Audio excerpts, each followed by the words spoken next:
श्रीमन्नारायण नारायण नारायण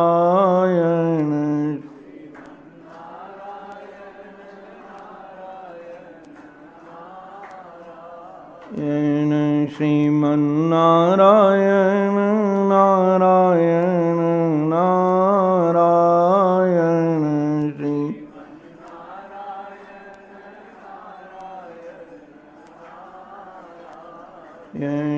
लक्ष्मी नारायण नारायण नारायण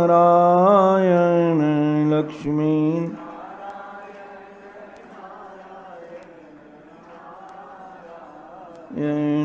लक्ष्मी नारायण नारायण नारायण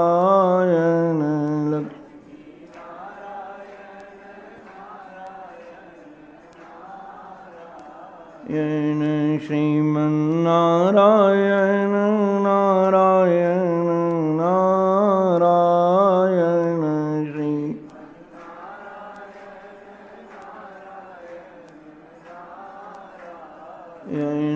श्रीमन्नारायण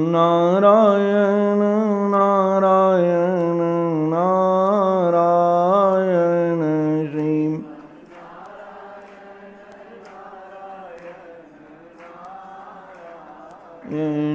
राम नारायण नारायण नारायण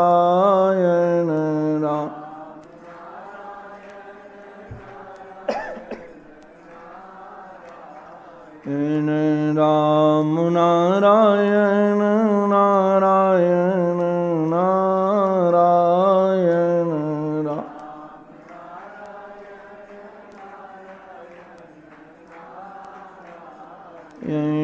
श्रीमन्नारायण नारायण नारायण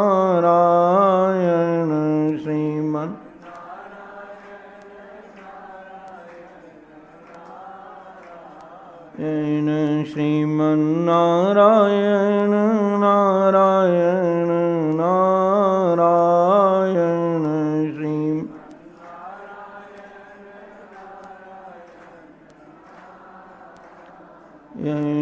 कृष्ण नारायण नारायण नारायण कृष्ण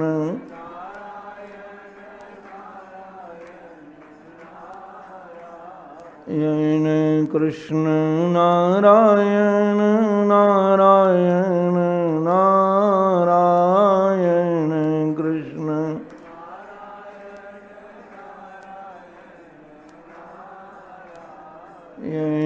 श्रीमन्नारायण नारायण नारायण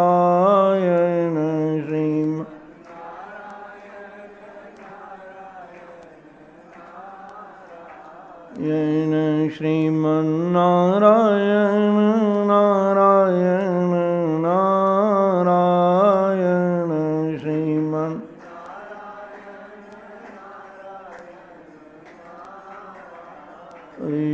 बोलो भक्तवत्सल भगवान की, सद्गुरुदेव भगवान की, श्री वृंदावन विहारी लाल की जय जय श्री राधे जय जय श्री राधे जय जय श्री राम। जीवन धन श्री प्रिया प्रीतम लाल के युगल पावन पवित्र चरणारविंदों में साष्टांग प्रणिपात। परमादरणी प्रातस्मरणी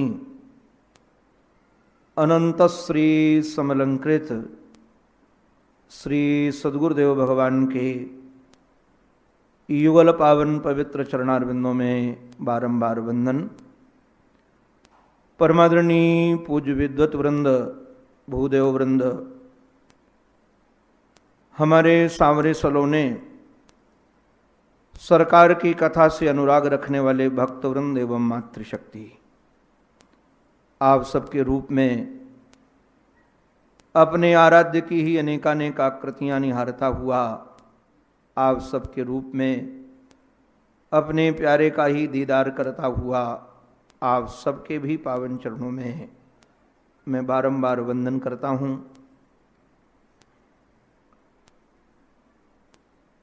हम लोग उपनिषदों के माध्यम से, गीता के माध्यम से, पुराणों के माध्यम से या बार बार श्रवण करते हैं कि संसार के अभिन्न निमित्तोपादान कारण परमात्मा है। वही सृष्टि बनाने वाले हैं और वही सृष्टि बनने वाले हैं और वही सृष्टि का पालन संहार भी करने वाले वही है। तो परमात्मा ही जब रग रग में समाया है, अणु अणु में समाया है, उसके बाद हमारा जीवन दुख रूप क्यों बन जाता है, अशांत क्यों बन जाता है, पीड़ा से ग्रसित क्यों बन जाता है, इसका हेतु यही है, इसका कारण यही है। हम इस संसार से मैं और मेरे के माध्यम से जुड़ जाते हैं। ये व्यक्ति मेरा है, ये वस्तु मेरी है, ये स्थान मेरा है, ये नाम मेरा है। ये मेरे के झमेले में जब चित्त फंस जाता है तो निश्चित रूप से हम दुख को निमंत्रण दे देते हैं, आहूत कर लेते हैं उसे, और हम दुखी होते रहते हैं। यदि हमें सुखी बनना है, अपने जीवन को रसमय बनाना है, आनंद में बनाना है, जो परमात्मा है ही, उसका स्वरूप वही है, तो निश्चित रूप से हमें संसार से वैराग्य की आवश्यकता है। किंतु यदि हम जवानी जमा खर्च की बात करें कि संसार दुख रूप है, नश्वर है, नष्ट होने वाला है, आप भले ही प्रवचन में सुन लीजिएगा, थोड़ी देर के लिए लगे भी कि दुख रूप है, किंतु जैसे जैसे हम संसार के व्यवहार में घुसते जाएंगे, प्रविष्ट होते जाएंगे, ये हमारा सुना हुआ ज्ञान हमारे काम फिर आने वाला नहीं है। तो क्या किया जाए, कैसे वैराग्य हो? ये निश्चित है हमारे चित्त का जो स्वभाव है, चित्त में एक काल में एक चीज ही रहती है। आप चाहो कि एक काल में चार चार को हम बैठाल कर रख सकें, वह हो नहीं सकता है।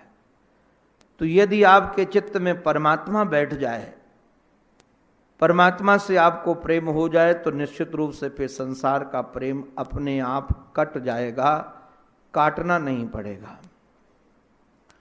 इसलिए हमारे संत बार बार कहते हैं कि भगवान से प्रेम हो जाए। आप लोग कई जगह पढ़ेंगे, संतों से सुनते हैं, जो मुहि राम लागते नीके, नौरस सडरस अनरस सब है जाते फीके। यदि परमात्मा से हमको प्रेम हो जाए तो निश्चित रूप से संसार से प्रेम अपने आप कट जाएगा। श्रीमद् भागवत महापुराण के तृतीय स्कंद की कथा में कहीं कर रहा था। एक जूनागढ़ के संत पूज्य श्री अभिराम दास बापू जी महाराज, करीब लगभग 100 वर्ष के होने वाले होंगे, कई भाषाओं के जानकार हैं, संस्कृत भाषा के बड़े मूर्धन्य विद्वान हैं। अपने यहाँ उन्होंने संस्कृत विद्यालय रखा है, किंतु कथा के बड़े रसिक हैं, बड़े प्रेमी हैं। भगवान कपिल जो अपनी माँ को उपदेश दे रहे हैं, उस उपदेश की चर्चा में कर रहा था। उसी रात्रि में महाराज श्री ने एक ऐसी घटना घटाई,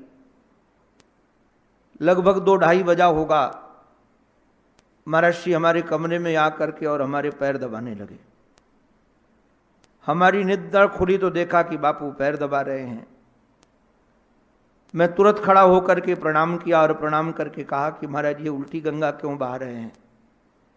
क्या मुझे कहीं किसी से पैर दबाने की आदत पड़ गई है, उसको समाप्त करने के लिए आप कर्म कर रहे हैं क्या? मैं तो किसी से पैर आदि दबवाता नहीं हूं। महर्षि ने कहा कि हमें नींद नहीं आ रही थी, एक प्रश्न पूछने आया हूं। हमने कई बार देखा कि जो उन्हें बताना होता है वो पहले हमसे प्रश्न पूछते हैं, और यदि मैंने उनके प्रश्न का उत्तर सही दे दिया तो कहते हाँ यही सही उत्तर है, और यदि प्रश्न का उत्तर नहीं दे पाया तो फिर बताते हैं नहीं इसका सही उत्तर ये है। तो उन्होंने प्रश्न किया, कहा कि मैं प्रश्न पूछा, मैं पता लगा कि कुछ बताना चाहते। हमने कहा बापू पूछो। उन्होंने कहा कि जो लड़का अपने माँ के खिलाए बगैर खाता नहीं था, माँ के सुलाए बगैर सोता नहीं था, माँ जो उसको कपड़े निकाल करके दे देती थी वही कपड़ा पहनता था, किंतु बड़ा हो जाने के बाद जब उसका ब्याह हो जाता है तो माँ के हाथ का फिर कुछ अच्छा नहीं लगता है, थोड़ी थोड़ी बात में नाराज होता रहता है। तो माँ से वैराग्य उसको कौन सा पुराण पढ़ के करना पड़ा, कौन सा कुरान पढ़ के करना पड़ा। माँ से जो उसको वैराग्य हुआ, किस पुराण पढ़ने से हुआ, किस कुरान पढ़ने से हुआ। मैं थोड़ी देर मौन रहा। हमने कहा महर्षि इसमें पुराण और कुरान पढ़ने की क्या जरूरत है, निश्चित रूप से यदि उसका कहीं दूसरी जगह प्रेम हो गया तो माँ से प्रेम अपने आप कट गया, उसको काटने की जरूरत नहीं पड़ी। तो उन्होंने कहा कि स्वामी जी फिर इतना लंबा प्रवचन देने की क्या जरूरत है, अगर परमात्मा से प्रेम अपना हो जाए तो संसार से प्रेम अपने आप कट जाएगा, काटने की जरूरत नहीं पड़ेगी, कहना नहीं पड़ेगा कि उनसे प्रेम मत करो, उनका ध्यान मत करो, उनके पीछे मत घूमो, अपने आप चित्त हट जाता है। ऐसे ही भगवान से यदि अपना प्रेम हो जाए तो निश्चित रूप से संसार से प्रेम घट जाता है। संसार की स्मृति आती हो, हटाना पड़ता हो, ऐसा भी नहीं है। और मुझे तो कई बार ऐसा लगता है कि गुरुजनों से भी यदि प्रेम हो जाए तो निश्चित रूप से संसार अपने आप कट जाता है। इस प्रेम के लिए, परमात्मा से हमारा प्रेम हो, इसके लिए हम क्या करें, क्योंकि संसार से वैराग्य करने के लिए परमात्मा से प्रेम आवश्यक है। तो परमात्मा से प्रेम कैसे हो, तो कहा परमात्मा के बारे में सुना जाए। कल हम लोग एकादश स्कंद का चिंतन कर रहे थे, उसमें एक वाक्य मुझे बहुत अच्छा लगा। हमारे महर्षि ने कहा कि परमात्मा की जो कीर्ति है वो परम उदार है। ऐसी उदार कीर्ति है कि जो कीर्ति को सुनता है भगवान की कीर्ति, उसे भगवान को उठाकर उसे दे देती है। कहा कि तुम कीर्ति सुनते हो तो चलो हम तुम्हें अपने प्रेमास्पद का ही दान तुम्हें कर दें। तो निश्चित रूप से यदि भगवत कथा सुनते हैं, भगवत चिंतन सुनते हैं तो हमारे चित्त में भगवान आ जाते हैं। और यदि प्रेमियों का चिंतन श्रवण किया जाए तो निश्चित रूप से प्रेमियों के आसपास परमात्मा रहते हैं, और प्रेमियों का चिंतन करने से निश्चित रूप से परमात्मा प्रेम हमारे हृदय में आता है।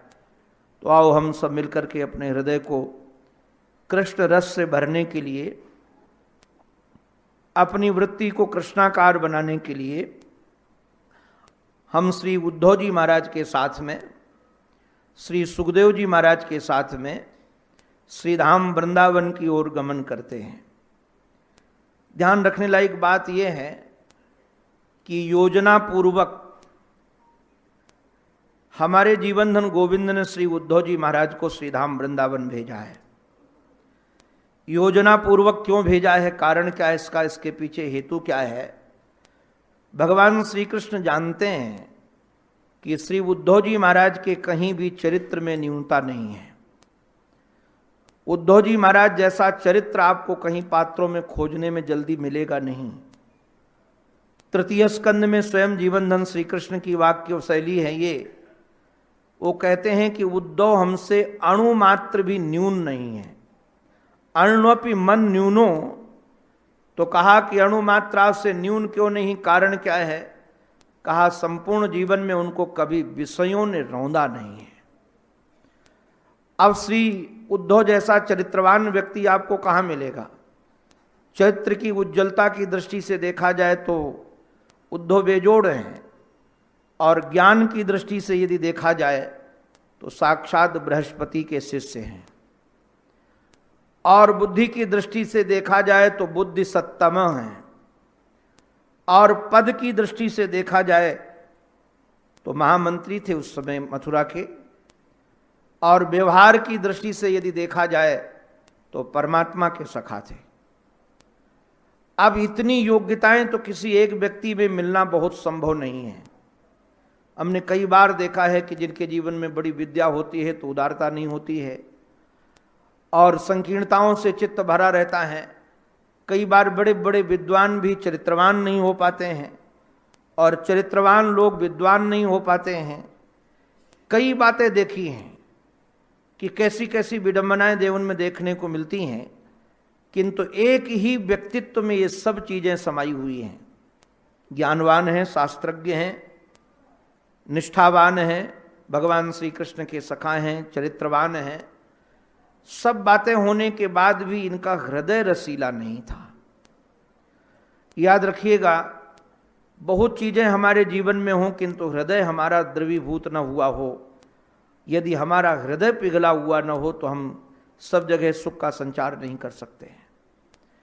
तो हृदय को रसीला कैसे बनाया जाए? हृदय को रसीला बनाने का साधन ये है, जो रसीले लोग हैं, जिनका हृदय प्रेम से भीगा हुआ है, रस से भीगा हुआ है, अनुराग राग में रंगा हुआ है, उनका संग किया जाए। तो हम सब भी मिलकर के अपने हृदय को रसीला बनाने के लिए, क्योंकि यह भी संसार का चिंतन करते करके कठोर हो गया है, श्री उद्धव जी महाराज को जो रंग लगे हमारे भी कठोर हृदय में वह रंग लग जाए। इसलिए हम सब, शरीर भले ही महाराज यहाँ रहने दीजिए गंगा माँ के पावन पवित्र तट पर, महापुरुषों की तपस्थली में, किंतु अपनी चित्तवृत्ति आप हमारे साथ श्रीधाम वृंदावन ले चलें। श्रीधाम वृंदावन सायंकाल का समय है। अभी हमारे बाबा श्री उद्धव जी महाराज के पाद संवाहन आदि करने के बाद पर्यंक में ही बैठे हैं, और पास में ही, पर्यंक के पास में ही यशोदा मां बैठी हैं। कुछ बोल नहीं रही हैं, आंखें तो बरस रही हैं किंतु कुछ बोल नहीं, श्री कृष्ण के स्मृति में खोई हुई हैं। और कारण क्या है कि बोलने का न कारण क्या है? हमारे महत्पुरुष लोग कहते हैं, प्रयास पूर्वक या व्यवहार अपने जीवन में उतार कर रखना चाहिए। जितना हो सके अपने दुख का विस्तार लोगों के सामने मत करो, अपने सुख का विस्तार करो। हम लोग स्वभाव से कमजोर होते, हम देखते जहां किसी से मिलो तो जो दुख की घटनाएं होती हैं सबसे पहले सुनाना वही प्रारंभ करता है। और यदि दुख की घटना आप सुनाओगे तो निश्चित रूप से आपने दुख का संचार किया है। स्वभाव यह होना चाहिए कि जितना हो सके अपने आनंद का विस्तार किया जाए, अपनी प्रसन्नता का विस्तार किया जाए, अपने सुख का विस्तार किया जाए। कारण क्या है कि जो हम वाणी से भी बोलते हैं, आप लोगों से भी हमारी प्रार्थना, ध्यान रखिएगा, व्याकरण की दृष्टि से वाणी भी नित्य है। एक बार जो शब्दोच्चारण होता है वह नष्ट नहीं होता है। इसलिए जैसे तीर्थ आदि में भी आप यहाँ बैठे हैं और जहाँ हमारे महत्पुरुष रहे हुए हों, वहाँ तो बहुत सावधान रहना चाहिए। कारण क्या है कि वहाँ का वातावरण उन महत्पुरुष की वाणी से गूंजता रहता है। भले महत्पुरुष न हो इस समय शरीर से, किंतु उनकी वाणी उस वातावरण में सदा सर्वदा के लिए रहती है। तो वो वाणी सदा सर्वदा के लिए बनी रहे तो हमारा कर्तव्य है कि इस वातावरण में हम अमंगल ध्वनि न करें, राग द्वेष की चर्चा न करें, क्योंकि हमारे राग द्वेष की चर्चा भी वहाँ सम्मिलित हो जाएगी उस महापुरुष की वाणी जहाँ गूंज रही है। तो निश्चित रूप से धीरे धीरे वहाँ का वातावरण जैसा पहला था वैसा नहीं रहता है। इसलिए बोलते समय बहुत ध्यान रखना चाहिए। मैं एक बार एक संत को खोजते खोजते पांडिचेरी पहुंच गया। मैंने कभी ध्यान नहीं किया है, कभी योग की क्रियाओं में प्रविष्ट होने का प्रयास भी नहीं किया है। हमारे गुरुजनों ने तो हमको मना भी किया कि वो करने की जरूरत नहीं है, किंतु जहां महर्षि अरविंद रहे हैं वहां लोग शांत होकर के बैठते एक वृक्ष के नीचे। मैं भी सहज थका हुआ था, क्योंकि मुझे ध्यान करने का अभ्यास भी नहीं है और ध्यान करने की आदत भी नहीं है। संयोग से थका हुआ था, कई किलोमीटर चल करके गया था, तो मुझे विश्राम करना था, बैठना था, और मैं वहाँ पर बैठ गया। जो बैठा, हमको लगता है कि दोपहर में 3 साढ़े 3 बजे बैठे होंगे, और जब हमारी आंख खुली तो रात्रि के 9 बजे थे। मुझे आश्चर्य लगा कि मैंने कभी ध्यान नहीं किया है, मेरी ध्यान में कोई रुचि भी नहीं है, और मैं ध्यान के पथ का पथिक भी नहीं हूँ, मैंने प्रयास भी नहीं किया, किंतु उसके बाद भी हमारा चित्त यहाँ लीन कैसे हो गया। मैं सोया भी नहीं था कि मैं तंद्रा में भी हूँ। मेरे चित्त में जो आनंद था, आह्लाद था, मुझे लगा कि हुआ क्या है। बाद में आकर के मैंने एक संत चरण से प्रार्थना करके पूछा कि मैंने प्रयास नहीं किया, हुआ कैसे। उन्होंने कहा वो तुम्हारा प्रयास नहीं था, उस भूमि का महात्मा था। इसलिए ध्यान रखना चाहिए प्रत्येक भूमि में। हम साधकों को बहुत प्रार्थना करते रहते हैं, भले महत्पुरुष न बैठे हों, उसका शरीर नहीं है, किंतु उनकी वाणी है, उनके विचार हैं जो हमारे जीने के लिए संबल है। इसलिए प्रयास पूर्वक यह रखना चाहिए कि अपने रागत द्वेष की चर्चा शांत रखें। यशोदा मैया को लगता था कि निश्चित रूप से हमारा चित्त कृष्ण के रंग में डूबा हुआ है, व्यथित हैं हम, श्री कृष्ण के विरह में दुखित हैं, और यदि मैं रोने लगी, बिलखने लगी, क्रंदन करने लगी, तो अतिथि को भी दुख होगा। जो अतिथि आए हैं वो भी व्यथित होंगे, तो वो व्यथित न हो, इसलिए हमें मौन रहना ही ठीक है। इसलिए यशोदा मैया तो बिल्कुल मौन है, किंतु हमारे श्री बाबा ने धैर्य धारण करके कुछ वार्ता प्रारंभ की, और सबसे पहले अपने मित्र वसुदेव जी का कुशलक्षेम पूछा, और कुशलक्षेम में उन्होंने धीरे से अपने श्री कृष्ण की सफाई भी दे दी कि कंस यदि मारा गया तो निश्चित रूप से अपने पाप से मारा गया है, हमारे लाला ने उसका कुछ नहीं किया। और बाद में कंस के मरने की बात की सूचना के चिंतन में चित्त ऐसे डूबता हुआ चला गया, और हमारे श्री बाबा रस में डूब गए और कहा अपि स्मरति न कृष्ण। उद्धव, एक बात आपसे पूछूं, हमारा श्री कृष्ण क्या कभी हमारी याद करता है, हम लोगों की याद करता है? इसमें दो बातें हैं। एक तो न कृष्ण, हमारा कृष्ण, कल मैंने इस पर जोर दिया था कि परमात्मा से एक अपनत्व का भाव हो, हमारे हैं वो। जब ये भाव होता है हमारे हैं, देखो भाई ध्यान रखना, किसी प्रतिभा को देख करके प्रणाम कर लेना ये श्रद्धा का प्रतीक तो हो सकता है, किंतु प्रेम का प्रतीक नहीं है। कहीं भी किसी कोई प्रतिभा हमने देखी तो हमारी गर्दन झुक गई, मैं मानता हूं कि आप श्रद्धावान हैं, किंतु आप प्रेमी हैं ये नहीं माना जा सकता है। प्रेमी का स्वभाव होता है अपने प्रेमास्पद से एक अपना संबंध, कि वो हमारे हैं और हम उनके हैं। यह संबंध जब बना रहे, इस संबंध में ही संबंध की दृढ़ता होती है। आप देखेंगे जब बाबा कहते हैं न कृष्ण स्मृति, हमारा श्री कृष्ण हमारा स्मरण करता है, और कहा कि चलो कोई बात नहीं, यदि उसको हमारी स्मृति ना भी आती हो तो मातरह, अपनी माँ का स्मरण तो जरूर करता होगा। हमारे संत चरण ने कहा कि बाबा ने यशोदा मैया को दिखाया जो नीचे सिसक रही थी, कहा कि जो दिन रात उनकी स्मृति में रोती रहती हैं, निश्चित रूप से उसको कभी न कभी तो इनकी भी स्मृति आती होगी। और इतना ही नहीं, सुहृदः, जो उनके सुहृद हैं, हम परिवारी जन जो हैं इनके, उनका भी वह स्मरण तो कभी न कभी करता होगा।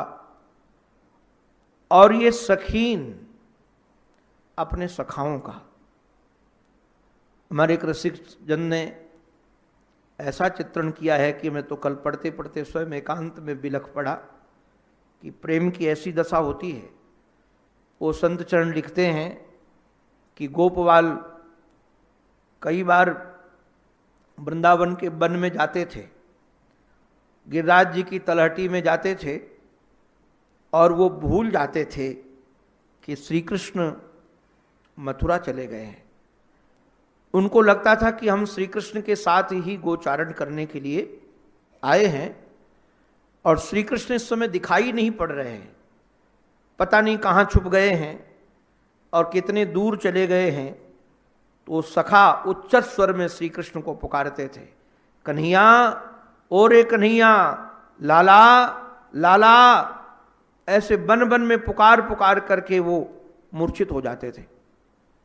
श्री कृष्ण के विरह व्यथा में मूर्छा आ जाती थी, और जब मूर्छा आ जाती थी तो होता क्या था, अब मूर्छा कहीं इनके प्राण न ले ले, इसलिए उन्हें मूर्छित देख करके वृंदावन की हरणियाँ आती थी और हिरण आते थे। हिरण आ करके सखाओं के नासिका से अपनी नासिका लगाते थे और नासिका से नासिका लगा करके देखते थे कि प्राण हैं कि निकल गए इनके, ये जीवित हैं कि ये मर गए। किंतु लगा कि नहीं नहीं भी प्राण हैं। तो श्री कृष्ण की स्मृति में वो भी डूबे हुए हैं, वो भी विरह में डूबे हुए हैं। तो सखाओं को इतना प्रेम में डूबा हुआ देखकर उनकी विरहाग्नि और बढ़ गई, और विरहाग्नि बढ़ गई तो हिरणों की आंखों से झरझर झरझर आंसू निकलने लगते थे, और हिरणों की आंखों से जो झरझर झरझर आंसू निकलते थे वही आंसू उन सखाओं के नासिका में पड़ते थे। तो ऐसा लगता था कि जैसे किसी मूर्छित व्यक्ति को कोई पानी का छींटा दे करके उन्हें चैतन्य कर रहा है। और हिरणों की आंखों के आंसू से ही सखा चैतन्य हो जाते थे। मानो इसका स्मरण करके कहा कि इन सखाओं की स्मृति तो उनको आती होगी। और इतना ही नहीं, गोपान महाराज, इन गोपानों की उनको स्मृति आती होगी। और इस ब्रज की ध्यान दीजिएगा, ये ब्रज जो है, वैसे तो जिस धातु से ये शब्द उत्पन्न है ब्रजगतौ है, ये ब्रज हमारे महाराष्ट्री तो कहते थे ये ब्रज समझने लायक है कि ब्रज कहते किसको हैं, ब्रज नाम किसका है। जैसे संस्कृत भाषा में एक शब्द है जिसका नाम शतक क्रतु है। शतक क्रतु का नाम वैसे तो इंद्र की ये संज्ञा है, इंद्र का ये नाम है, किंतु ये इंद्र का नाम बना कैसे, इसमें दो बातें हैं। एक दो वाक्य हैं, एक तो सत शब्द है और दूसरा क्रतु है। सत और क्रतु को मिलाकर के यदि उसको संक्षेप में लिखा जाए तो लिखा जाएगा, सत का लिया जाएगा स और क्रतु का लिया गया क्र, तो बन गया शक्र। अभिप्राय क्या है, जिसने 100 अश्वमेघ यज्ञ किए हैं वही इंद्र बना है, उसका नाम शतक क्रतु है। ये छोटे से वाक्य में संज्ञा में भले ही लगता है कि नाम है, किंतु इसके पीछे रहस्य छुपा हुआ है। ऐसे जो ब्रज शब्द है, ब्रज देखने में तो लगता है कि एक संज्ञा है, किंतु ब्रज संज्ञा नहीं है। ये क्या है ब्रज, भले ही अभी संज्ञा के रूप में प्रयुक्त है, किंतु ब्रज उसको कहते हैं जहां ब्रह्म ही रज बन गया हो। शब्द है दो, ब्रह्म और रज। तो ब्रह्म और रज में क्या किया जाएगा, ब्रह्म में ब्रा ले लिया गया और रज का जा ले लिया गया तो बन गया ब्रज। तो ये ब्रज जहां साक्षात परब्रह्म परमात्मा ही रज बन करके मानो रह रहा हो, जिस ब्रज से श्री कृष्ण की बहुत प्रीति है और जिस वृंदावन से श्री कृष्ण की बहुत प्रीति है, वृंदावनम गोवर्धनम यमुना पुलिनानि च वीक्षासीत उत्तमा प्रीति राम माधव योर नृप। जब हमारे जीवन धन श्री कृष्ण प्रथम बार वृंदावन की भूमि में पधारे और गोकुल में निवास करते थे, जिस समय यमलार्जुन का उद्धार कर देने के बाद ब्रजवासियों के चित्त में बात आई कि वृक्ष यहाँ के पुराने हो गए हैं और हम गोकुल में नहीं रहेंगे, अब हम वृंदावनम गोवर्धनम, जो वृंदावन गोवर्धन यमुना पुलिन है वहाँ चल करके रहेंगे। सब सखा महाराज गोकुलवासियों ने एक स्वर में बिल्कुल सबको कहा कि हाँ सब चलेंगे, और सब घर द्वार छोड़ करके अपना सामग्री छोड़ करके वन में रहने के लिए आ गए। तो जब श्री कृष्ण वहाँ आए तो वहाँ के वातावरण को देखकर श्री कृष्ण आनंदित हो गए थे। वृंदावनम गोवर्धनम यमुना पुलिनानि च वीक्षासीद उत्तमा प्रीति राम माधव योर नप। तो ऐसे ब्रज की क्या उनको स्मृति नहीं आती है, जिस ब्रज में उनके प्राण बसते थे, जिस ब्रज को वो बहुत प्रेम करते थे, आज क्या ब्रज की उनको स्मृति नहीं आती है? और इतना ही नहीं, मरद चात्मनाथम, वही श्री वृंदावन के नाथ हैं। हमारे नाथ तो हैं ही, वो वृंदावन के नाथ हैं। आपने कई बार कथाएं भागवत की सुनी होंगी, सुनते रहते हैं। जिस समय इंद्र ने कोप किया था, स्वयं ठाकुर जी महाराज कहते हैं कि जिस ब्रज का मैं नाथ हूं उसको ये अनाथ समझ करके प्रयोग करना चाहता है। अथवा गोपियां स्वयं गई, कृष्ण कृष्ण महाबाहो, आप बड़ी बड़ी भुजाओं, त्वन्नाथम गोकुलम प्रभो, आप इस गोकुल के नाथ हैं। नाथ का अभिप्राय होता है स्वामी हैं, रक्षक हैं। तो ये निश्चित है कि जो रक्षक होता है, जो मालिक होता है, यदि उस पर कोई विपत्ति आए तो मालिक का परम कर्तव्य है कि उस विपत्ति का निवारण करने के लिए, निराकरण करने के लिए वहां आना चाहिए। तो इस समय ये दावाग्नि रूप मानो विरहाग्नि हम सबको जला रही है, और क्या उनको हमारी स्मृति नहीं आती है? अच्छा चलो, हमारी स्मृति ना आती, गाओ वृंदावनम गिरिम, ये गायों की जरूर याद आती होगी उनको। कारण क्या है? गायें जब उन श्री कृष्ण से इतना प्रेम करती थी, और श्री कृष्ण भी गायों से बहुत प्रेम करते थे। आपको क्या कहें, श्री कृष्ण एक बार चाहे कितनी दूर चली गई हो गाय, वन में चाहे कितनी दूर गाय चरते चरते चली गई हो, सखा कहते थे लाला अब उतनी दूर हम गाय चराने, उनको घेर कर लाने में समर्थ नहीं है, एक काम कर तू बुला ना, और तू बुलाएगा तो सारी गायें दौड़ करके आ जाएंगी। तो महाराज जो खड़े होकर श्याम सुंदर पुकारते थे, ओ धौरी, ओ गौरी, ओ गंगा, ओ यमुना, ये गंगा गायों के नाम थे। तो जो धौरी गौरी करके पुकारें तो महाराज मुख में चारा लिए, वो न उगल पा रही हैं न निगल पा रही हैं, और पूंछ उठाकर श्री कृष्ण के पास दौड़ कर आ जाती थी, आकर के उनके सामने खड़ी हो जाती थी।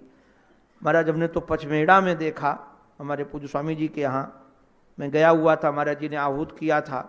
कई संत थे, हमारे पूज्य स्वामी गुरुशरणानी महाराज, राजेंद्र दास जी, मैं भी साथ में था। हमारे पूज्य दत्तशरण जी महाराज ने गायों को पुकारा, ऐसी गाय दौड़ करके आई कि जैसे महाराज उनके प्राण इनमें बसते हों। मुझे देख करके लगा कि सचमुच में गायों का जो वात्सल्य होता है वो माँ का ही वात्सल्य है। गायें जितना अपने सेवा करने वाले से प्रेम करती, शायद कोई दूसरा इतना प्रेम कर सके। तो गायों को जरूर याद करते होंगे वो, क्योंकि गायों के प्राण उनमें बसते हैं और उनके प्राण गायों में बसते हैं। जिनका इतना प्रेम है वो गायों को जरूर याद करते होंगे, और वृंदावनम, इस वृंदावन को तो जरूर याद करते होंगे, क्योंकि वृंदावन उनसे प्रेम करता है, वो वृंदावन से प्रेम करते हैं। और गिरिम, गिरिम माने श्री गिरिराज जी महाराज। वैसे देखा जाए तो भगवान श्री कृष्ण को गिरिराज जी महाराज बहुत प्रिय हैं। किस नाते प्रिय हैं? एक तो हरिदास वर्य हैं, और दूसरे मैं निवेदन करूं वो दासानुदास भी हैं। भगवान को दासानुदास प्रिय हैं और भक्त तो प्रिय हैं ही। आप कहेंगे गिरिराज जी महाराज हरिदास कैसे, हरिदास वर्य कैसे है और दासानुदास कैसे हैं? वेणु गीत में, पूर्वानुराग के गीत में गोपांगनाओं ने बात अपने मुखारविंद से उद्धृत की है। हंताय मद्रि अवला हरिदास वर्यो यद राम कृष्ण चरण स्पर्श प्रमोद। श्री गिरिराज जी महाराज हरिदास वर्य हैं। आप कहेंगे हरिदास और हरिदास वर्य में क्या फर्क है? ध्यान दीजिएगा, हरिदास वह है जो हरि से प्रेम करे और हरि की सेवा करे, वो हरिदास है। और हरिदास वर्य वो है जो हरि से प्रेम करे और हरि की सेवा भी करे, किंतु साथ साथ हरि से प्रेम करने वाले लोगों की भी सेवा करे। जिसे वैष्णव प्रिय हैं, जिसे संत प्रिय हैं। हमारे टीकाकार लिखते हैं कि गिरिराज जी महाराज क्या करते हैं, ये हरिदास वर्य कैसे हैं? हरिदास तो इस वर्य इस ढंग से भी मान सकते हैं कि जब श्री कृष्ण महाराज गोवर्धन की तलहटी में जाते हैं, गोवर्धन के ऊपर विराजते हैं, तो महाराज उनको रोमांच हो जाता है। उनके चरण का स्पर्श करके महाराज आंसू आ जाते हैं। रोमांच होना माने घास खिल जाना, आंसू आ जाना। और इतना ही नहीं, गदगद होकर के उनकी सेवा में संलग्न हो जाते हैं।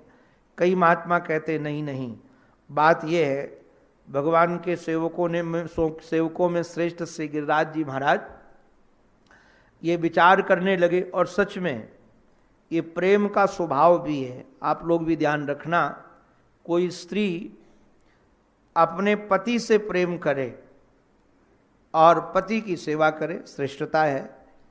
किंतु वो पति अपनी माँ से प्रेम करता हो तो उसको गाली दे और उसकी उपेक्षा करे, या उसके भाई की, या और भी परिवार में जहाँ उनका प्रेम हो, तो क्या वह सच्चा प्रेम, सच्ची प्रेयसी कहलाएगी? केवल पति की सेवा कर देने मात्र से, पति से प्रेम करने मात्र से वह श्रेष्ठ प्रेयसी कहलाने वाली नहीं है। श्रेष्ठ प्रेयसी वह तब कहलाएगी कि पति जहाँ जहाँ प्रेम करते हैं उनका भी ध्यान रखा जाए। अगर पति का प्रेम अपनी माँ से है तो जितना वो प्रेम करते हैं उससे कम प्रेम अपना ना हो। हम भी उनका पूरा ध्यान रखें, पिताजी का पूरा ध्यान रखें, परिवार का पूरा ध्यान रखें, तो निश्चित रूप से चित्त बलिहार हो जाता है। तो गिरिराज जी महाराज क्या करते हैं? गिरिराज जी महाराज को पता है कि जब से श्री कृष्ण ब्रज में आए हैं तब से हुआ क्या है कि बड़े बड़े महात्मा, अमलात्मा, ज्ञानेन्द्र, मुनीन्द्र सब आ करके ब्रज में डेरा डाल लिए हैं। अच्छा, कई महापुरुष तो संत के रूप में ही रह रहे हैं और कई महापुरुष संत के रूप में नहीं रहते, ब्रज में पक्षी के रूप में रहते हैं। और मुझे तो कई बार लगता है पक्षी बन करके ज़्यादा रस लिया जा सकता है। दो अर्थ है पक्षी के, एक तो श्री कृष्ण के पक्ष के हैं इसलिए पक्षी हैं, वो श्री कृष्ण को अपने पक्ष का मानते हैं, हम तो श्री कृष्ण पक्ष वाले हैं। तो आप लोगों ने कभी शायद सुना होगा, हमारे श्रीधाम वृंदावन में कोई यात्री आए मारवाड़ी तीर्थ यात्रा करने के लिए, तो संयोग से जब वो मथुरा में गए और विश्राम घाट में स्नान करके दान का संकल्प करवा रहे थे, तो वहाँ के चतुर्वेदी संकल्प बोल रहे थे। संयोग से हमने देखा है, और वास्तव में यदि ब्राह्मण, क्षत्रिय, वैश्य तीनों को तो कम से कम संध्या वंदन तो करना चाहिए। और यदि आप संध्या वंदन करते हैं तो संकल्प तो आपको याद हो ही जाएगा, क्योंकि रोज आप संध्या वंदन करेंगे तो संकल्प आपको याद हो जाएगा। उसमें कई मंत्र भी याद हो जाएंगे। ब्राह्मण, क्षत्रिय, वैश्य को तो गायत्री नित्य जपना चाहिए। और यहाँ तो देखो परंपरा, हम तो 2 साल पहले देखे थे, बड़ी प्रसन्नता हुई थी हमको। तो कई बूढ़े लोगों का भी यज्ञोपवीत हुआ था। जब उन बूढ़े लोगों को मैंने देखा तो हमने कहा कि चलो, सुबह का भूला व्यक्ति यदि शाम को घर आ जाए तो भूला भूला नहीं कहलाया, अभी चलो यज्ञोपवीत पहने और गायत्री जपे। तो मारवाड़ी लोग, कई लोग महाराज हम देखते हैं कि वह नियम से संध्या वंदन करते हैं, नियम से जप करते हैं। तो वो लोग ऐसे, वो जजमान थे। अब जब वो संकल्प करवाने लगे चतुर्वेदी, तो संयोग से उस समय चल रहा था शुक्ल पक्ष, और चतुर्वेदी जी महाराज के मुख से निकल गया कृष्ण पक्ष। तो जजमान ने तुरंत पकड़ लिया और पकड़ करके कहा, पंडित जी इस समय कृष्ण पक्ष नहीं है, इस समय शुक्ल पक्ष है। महाराज ये जो पंडे लोग होते बड़े चतुर होते हैं, हजारों लोगों से रोज मिलते हैं, अलग अलग बुद्धि वाले लोगों से, चतुर लोगों से, सब। तो इतने वो महाराज बाक पटु हो जाते हैं। हम देखते हैं कई पंडों को जब मिलते हैं तीर्थ में, वो हमारे महाराज जी तो कहते थे तीर्थ में जाकर तीर्थ पंडों से ही पूजा करवानी चाहिए। तो कई बार मैं ढूंढता रहता हूँ, तीर्थ पंडे मिलते हैं तो जजमानों कहते उनसे करवाओ। तो जब बातचीत करते हैं तो भले पठित न हों, किंतु इतने चतुर होते हैं, इतने चतुर होते हैं, आपको क्या कहें। वो हमारे प्रोफेसर वाराणसी में सुनाते थे कि महामना श्री मदन मोहन मालवीय जी महाराज, वो भी स्नान करने के लिए अपने कुछ प्रोफेसरों के साथ गए प्रयाग में। तो एक प्रोफेसर, जब पंडों ने बहुत घेर लिया, वो शायद महामना मदन मोहन मालवीय जी को पहचानते नहीं होंगे वो, तो कहा, एक प्रोफेसर ने कहा कि जो शुद्ध शुद्ध संकल्प करवा सके वो चले। तो एक पंडा तैयार हुआ, मैं करवाऊंगा।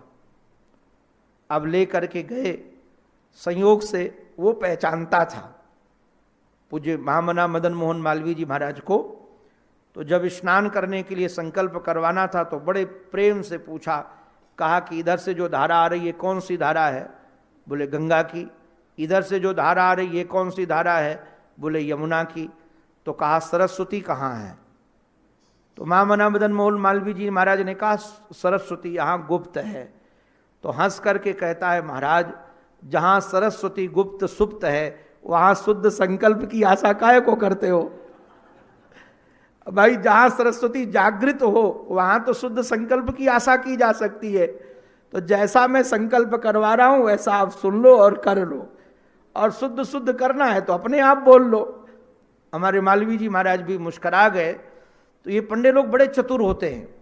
उस पंडे ने तुरंत कहा कि सेठ जी, बाबूजी, आपके यहाँ शुक्ल पक्ष होगा और हम तो कृष्ण पक्ष वाले हैं, या वजह से सदा यहाँ कृष्ण ही पक्ष रहे, दूसरों कोई पक्ष आवे ही ना है।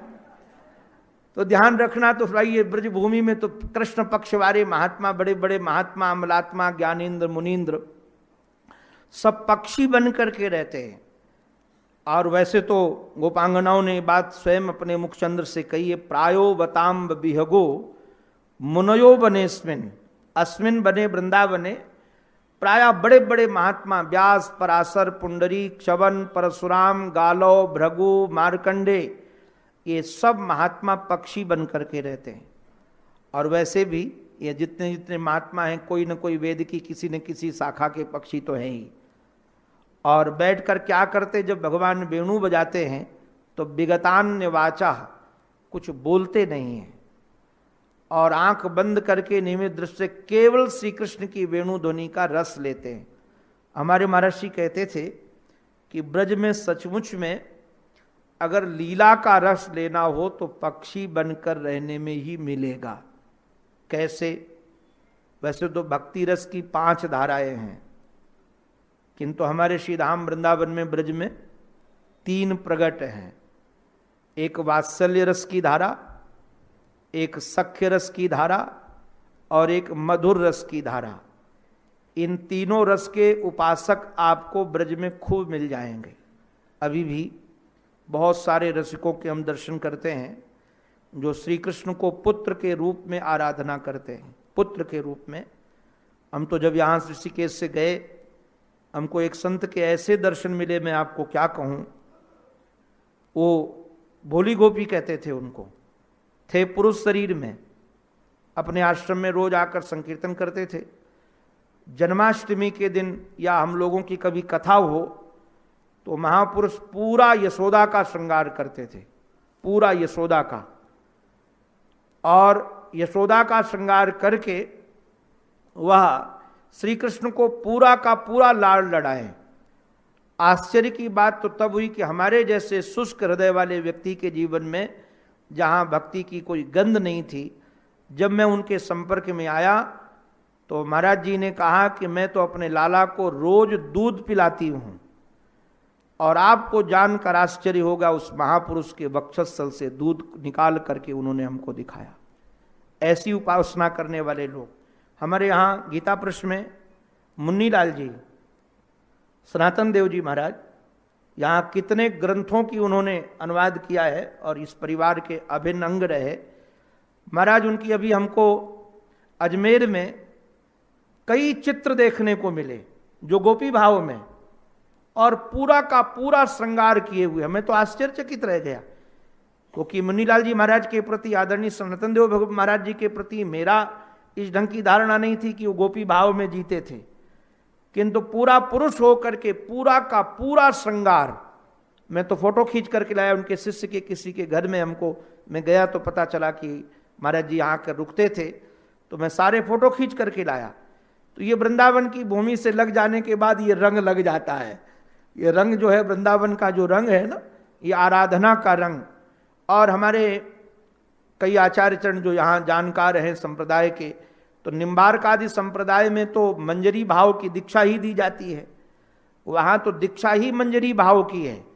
आपको भले आप पुरुष शरीर में हैं, किंतु आपको जो सेवा मिलेगी वो किसी सखी की सेवा मिलेगी, वो मंजरी की सेवा मिलेगी। आपको ये लाने की सेवा है, पानी भरने की सेवा है, पुष्प चयन करने की सेवा है, माला बनाने की सेवा है, मक्खी भगाने की सेवा है, ये मंजरी सेवा है। आप कहाँ तक आपका प्रवेश है वो भी निर्धारण होता है। तो वृंदावन की भूमि में प्रथम तो आपको श्री कृष्ण को पुत्र मानने वाले बहुत सारे लोग मिल जाएंगे। आज भी बहुत सारी माताएं वहाँ हैं, बहुत सारे पुत्र हैं, पुरुष भी हैं जो महाराज इस भाव से जीते हैं। ऐसे ही शक के बाद रस से भी जीने वाले बहुत लोग मिल जाएंगे जो श्री कृष्ण को, अष्टसात सखाओं में तो कई लोग श्री कृष्ण को सखा मान करके जीते ही थे। आज भी बहुत सारे लोग आपको मिल जाएंगे संत जो श्री कृष्ण को अपने मित्र के रूप में मानकर आराधना करते हैं और वही बातें करते हैं, उसी ढंग से महाराज श्री कृष्ण का संबोधन करते हैं। आप लोग देख करके आश्चर्यचकित रह जाएंगे कि ऐसा कैसे हो सकता है। मैं तो प्रथम जब गया बिहारी जी के दर्शन करने के लिए, शायद अमावस्या थी, और अमावस्या में ब्रजवासी बहुत आते हैं वहाँ दर्शन करने के लिए।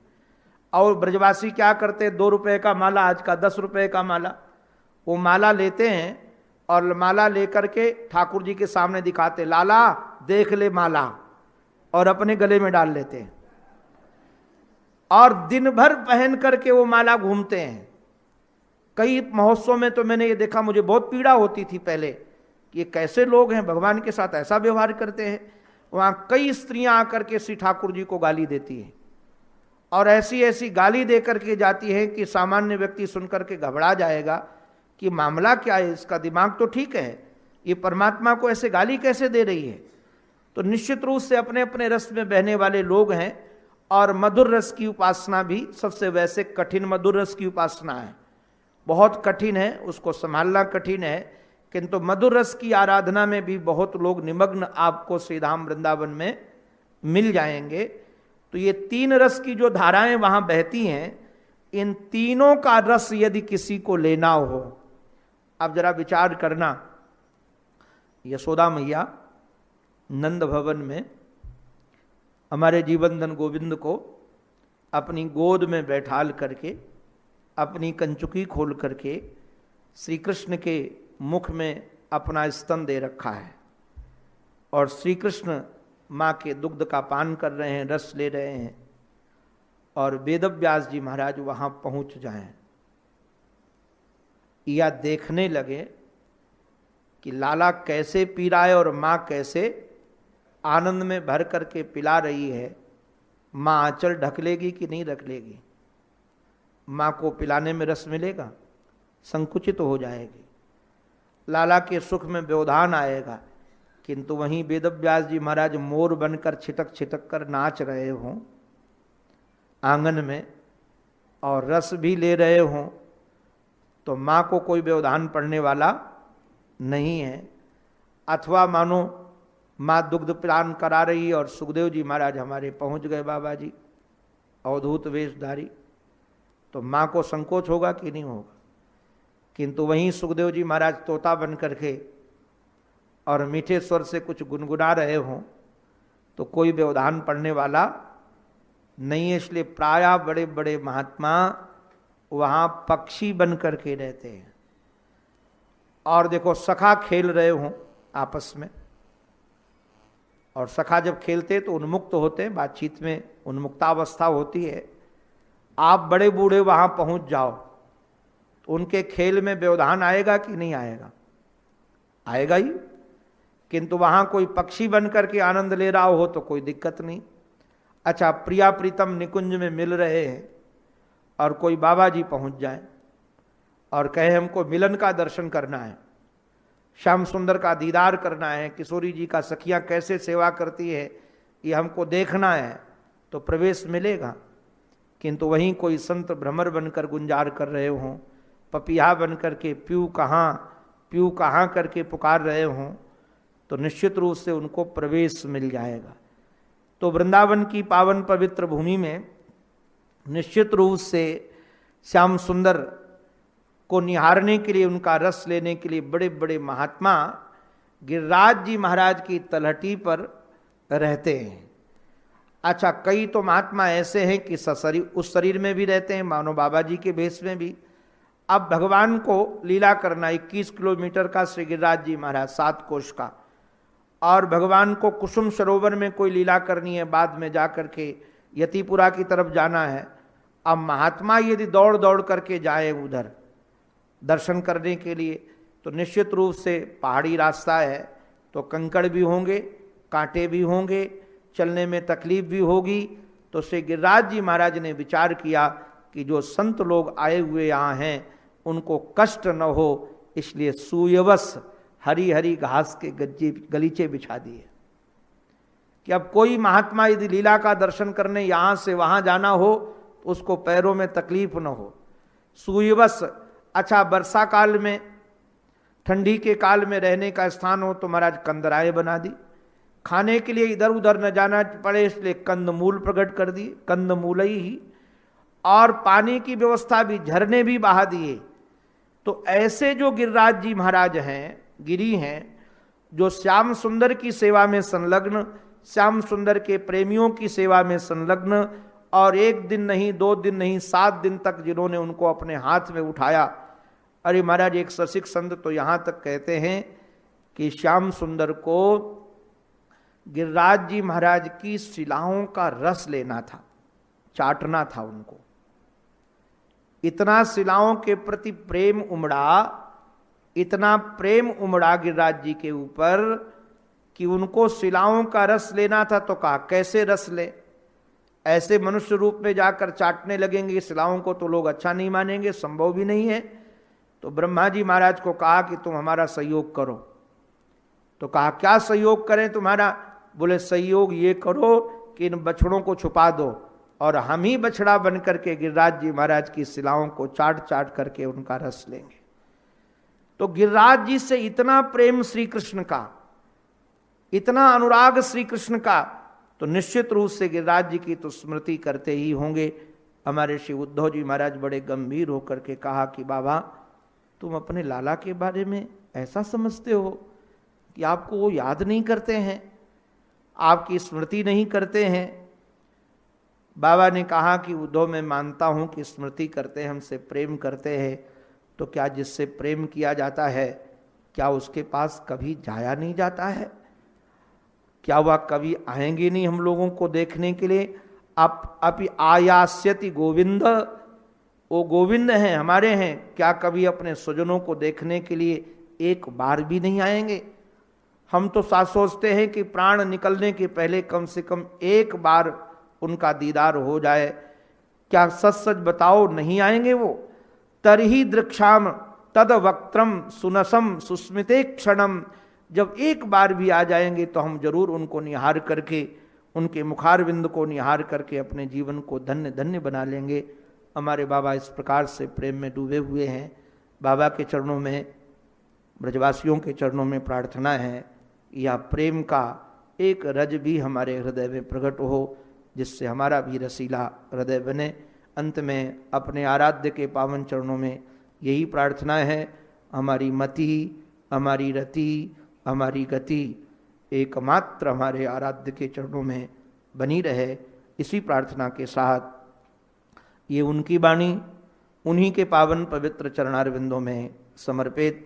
बोलो भक्तवत्सल भगवान की जय, सद्गुरुदेव भगवान की, श्री वृंदावन बिहारी लाल की जय। जय श्री राधे, जय जय श्री राधे, जय जय श्री राम।